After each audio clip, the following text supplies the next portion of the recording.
Hello my dear friends, you're in the Military Summary channel, and in this video we're going to discuss the most important events that took place during the previous 12 hours. We have a lot of very interesting updates, so let's start. So Zelensky is ready for elections, but not probably elections. The more correct word is that Zelensky is ready for the referendum.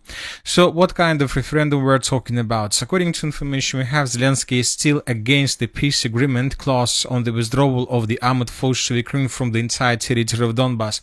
Ukraine's position on Donbass remains unchanged. We stand where we stand. Will Ukraine agree to a free economic zone in the Donetsk region? The people of Ukraine will answer this question. So he says that he's going to have a referendum. Ukraine is going to have a referendum where people will be asked whether they're ready to create or whether they will accept the free economic zone in the Donetsk region. The American side sees that Ukrainian troops are withdrawing from the territory of Donbass, and the compromise seems to be that Russian troops do not enter this territory of Donbass. Who will govern this territory, which they now call a free economic zone or a demilitarized zone? They don't know. This is roughly how the compromise vision of the United States of America looks like now, he stated. So the situation is a very simple one. Zelensky and Ukraine will have a referendum, and where people of Ukraine will be asked a simple question whether they are ready and whether they agree to withdraw their positions, their forces from the territory of the rest of Donbass. Here we're going to see something like a free economic zone or the demilitarized zone. Nobody knows for sure who is going to govern these territories, but this is something like a compromise between Russia, Ukraine, and the United States of America. You know that this is a very important question, and if you ask my opinion, I believe that this is a correct step from the Ukrainian side. And not just for Ukrainians, this is a very important and a very correct step for the Russian Federation, first of all.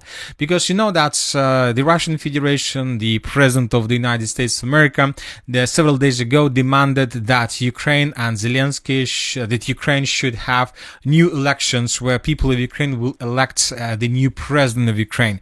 So, but you know that this is a very important thing, that the election of a new President of Ukraine doesn't mean that the war will be finished, you know.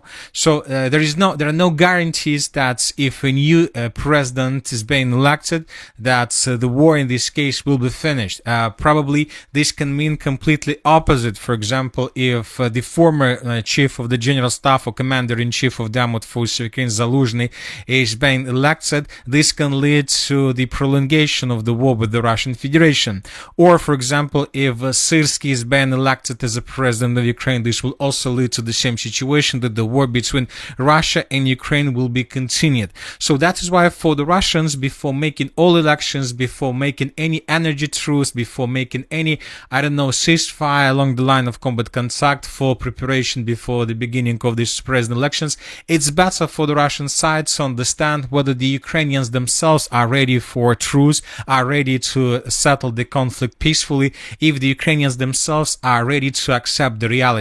So that is why it is important to have elections right now, before presidential elections, before the energy truce, before ceasefire, before everything, to understand the opinion of the Ukrainians themselves. And for example, imagine the situation if the referendum about the territories, about the peaceful settlement, if this referendum is, let's say, takes place, let's say, somewhere in July or May of 2026, and if people vote, for example, for the prolongation of the war with the Russian Federation, if people of Ukraine votes for not leaving and not withdrawing of their positions from the rest of Donbass. So that is why this is going to be a signal to Putin and to signal for the entire Russian Federation that it's too early to stop the special military operation, and if Russia allows Ukrainians to elect another president, the war will be continued. But the problem is, in this time for the Russian Federation, that Ukrainians with elections of president will strengthen its position, because Ukraine will have the legitimate president, and obviously the Russian Federation is not interested in this situation. So, of course, I believe that this is a correct step. First, to ask the Ukrainians themselves about this peaceful settlement of the conflict and about the territories, and based on the results of this referendum, to make further decisions whether to stop the war completely or to continue until Ukrainians accept the reality from their side. So, let's wait and see what is going to be next. But obviously, the situation is becoming very interesting. At the same time, the president of the Russian Federation made lots of very interesting statements. Yesterday, he had a meeting with the commander-in-chief of the armed forces of the Russian Federation, Valery Gerasimov, and he reported about significant progress on the ground. So the president noted that good progress in the liberation of Donbass and Novorossiya. Highlights from the chief of the general staff Gerasimov's report to the president. Kucherevka and Kurilovka have been liberated. Sever fighters, the fighters of the group of forces north, are focusing their efforts on expanding the security zone in the Sumy and Kharkiv regions. 45% of buildings in Konstantinovka have come under Russian control. The southern part of Dimitrov, Mirnograd, has been liberated. Fighting is ongoing in the center and north. Street fighting is ongoing in Gulay-Polye. Guards of units of Vostok fighters are also conducting an offensive in the south of Dnipropetrovsk region. So once again, this information was provided to the President of the Russian Federation by the Chief of the General Staff of the Armed Forces of the Russian Federation. So now let's discuss everything in details. We have lots of changes on the ground. And first, let's talk about the northern directions. Once again, according to this report, the Russians of the group of forces north are focusing their efforts on expanding the security zones in the Sumy and Kharkiv regions. So when talking about the situation on the ground, we can see that this is something what is happening right now. Let's talk about the Sumy direction. We haven't been talking about this area for a very long period of time. And today, according to different pro-Russian sources, the armed forces of the Russian Federation, as a result of offensive operation, managed to establish complete control over the territory to the south of Andreevka. Basically, the Russians recaptured the territories they lost during the previous months. So the Russians are about to recapture lost positions during the Ukrainian Sumy counter-offensive operation. As for the northern Kharkiv direction, here we can see the same story. The Russians continue offensive operation. Just yesterday, according to the Minister of Defense of the Russian Federation, the Russians managed to establish complete control over the settlement by the name of Liman. So the village was captured and secured by Russians, according to the Minister of Defense. And today we had a report that the Russians continue advancing, and as a result of clashes, the Russians improved their positions, and Russians answered the settlement by the name of Semyonovka. Furthermore, according to mappers, the Russians managed to answer the settlement of Prilipovka from the east. So now we understand that Russians are tasked to establish complete control over this territory. We are talking about the villages of Seminikovka, Gravskaya, Prilipovka, and the southern part of the settlement of Vilcha. When Russians finish the battle for this territory, they will be able to establish a very powerful foothold, and from these positions the Russians will launch their major offensive operation towards the settlement by the name of Belye Kolodys. Furthermore, in the same northeastern part of Kharkiv region, the Russians intensified their offensive operation between the villages of Ambarne and Kolodysne. So these are the changes on the ground between the dates. This is the situation by the end of the 11th of December, and this is the beginning of the 12th of December. The Russians managed to capture huge territories. According to neutral mappers, the settlement of Ambarne was caught by Russians in pincers. Furthermore, the Russians managed to shorten the distance to the village of Kolodysne. This offensive operation is aimed and tasked to move in the direction of the settlement of Veliki Burluk. So this is the Veliki Burluk offensive operation in the northeastern part of the Kharkiv region. Now let's discuss once again the statement that was made by a report that was made yesterday. So another important thing that the chief of the general staff stated that Kucherevka and Kurilovka have been liberated. So the Russians are trying to tell us that in the area of the city of Kupiansk, the Russians, as a result of offensive operation, managed to establish complete control over the settlement of Kucherevka and the village of Kurilovka. So the Russians captured the settlement of Kucherevka several days ago, probably at the beginning of this week, because we had report about this several days ago. Let's take a look. This report was published on the 7th of December of 2025. So this is the 6th of December. This is the 7th of December. So the Chief of the General Staff basically repeated the situation that took place almost a week ago. And today, the Chief of the General Staff also added that Russians captured the village of Kurilovka.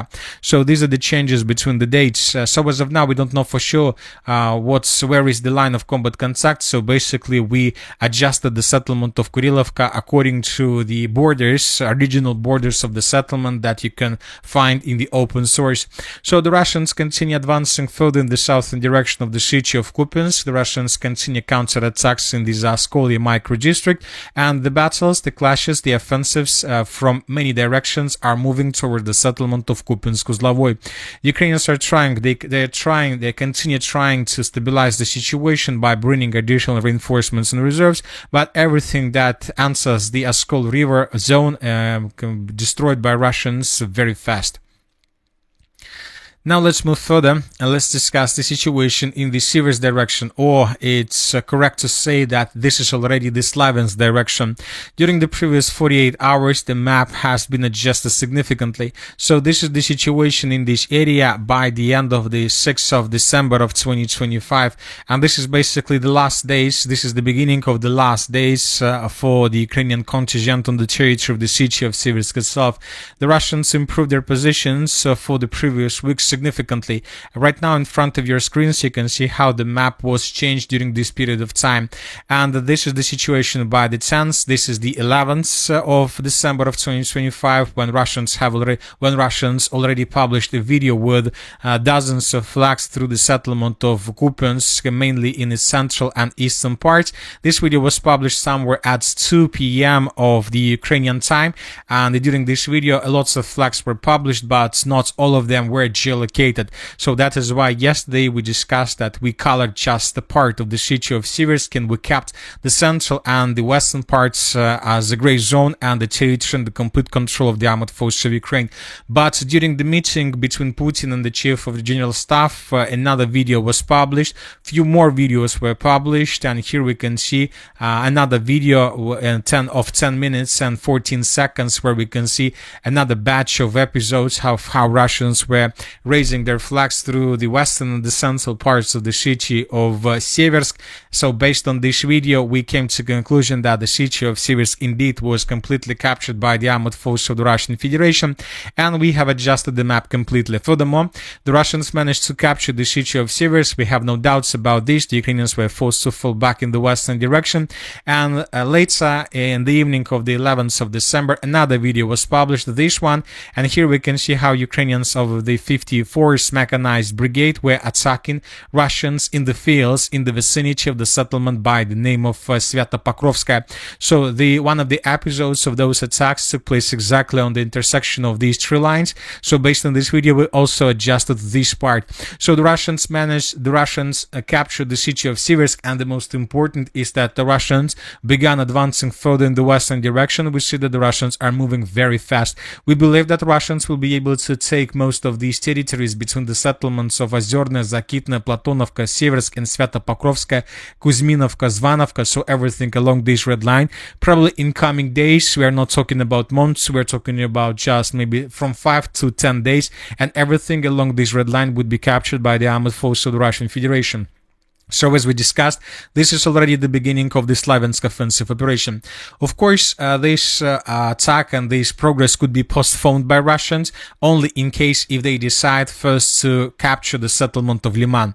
As for the settlement of Liman, there are very heavy clashes for this area. The Russians are storming this settlement from the east, and most likely due to the fact that the city of Siversk was captured, now the Russians have possibilities to redeploy additional forces in the Liman direction as well.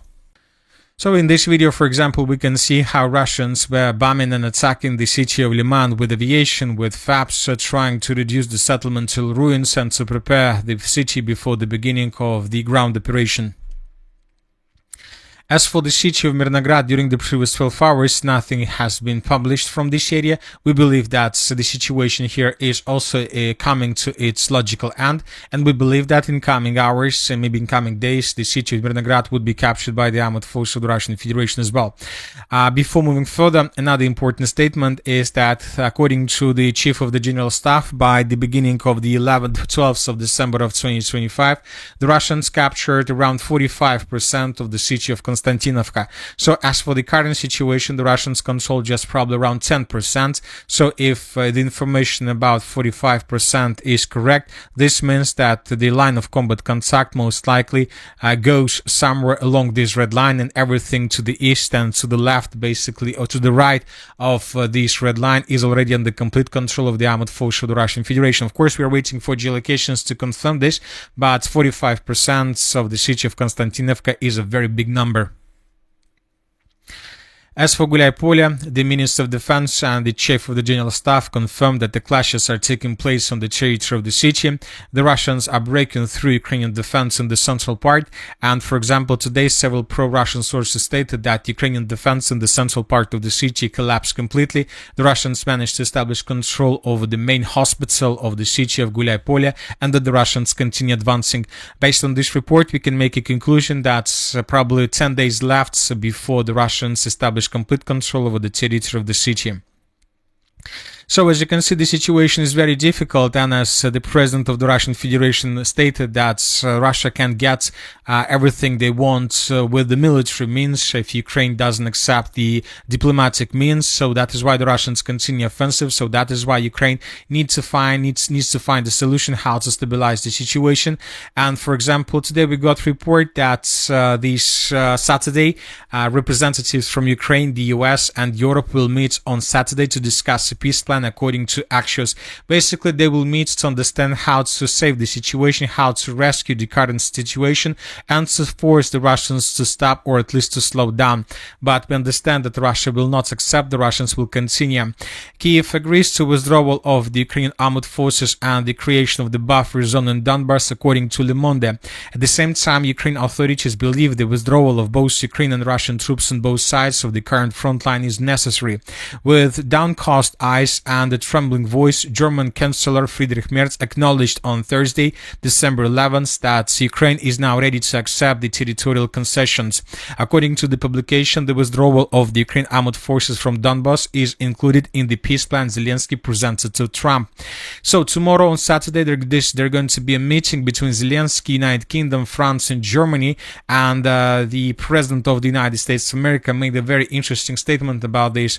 The US has not yet decided whether to attend the meeting with Europe on Ukraine tomorrow. So this means that if Europe and Ukraine stand on their position, on their 20-point plan, not on the 28-point plan of the President of the United States of America, most likely the President of the United States of America will avoid this meeting, which is going to be a very strong signal to Europeans and to Ukrainians that the United States of America quits the conflict, and then Europe and Ukraine will be forced to fight with the Russians alone without any support from the United States of America. We will attend if we think there is a good chance. We don't want to waste a lot of time. We'll see whether we attend the meeting or not. Trump confirmed that the US is ready to conclude a security agreement with Ukraine. The president emphasized that his peace plan for Ukraine includes the division of territory. A peace agreement is complicated because you're dividing territory in a certain way. It's like a very complicated real estate deal multiplied by 1,000. He also stated if the war in Ukraine isn't stopped, it could escalate into World War III. So this is the situation. Let's wait and see what is going to be next. Tomorrow, Saturday, is going to be a very interesting day, but there are lots of talks, lots of negotiations are ahead of us, and all these times the Russians will continue their offensive operation, and there are very high chances that the Russians can take under complete control the entire Donbass region before the end of all these talks and negotiations, and obviously if it happens, Russia will change their demands. And that's it for the short video. Military Summary channel reminds we condemn any violence in the world. Thank you for your watching. Subscribe to my channel, put your likes, join my Patreon, and have a good day. Bye bye.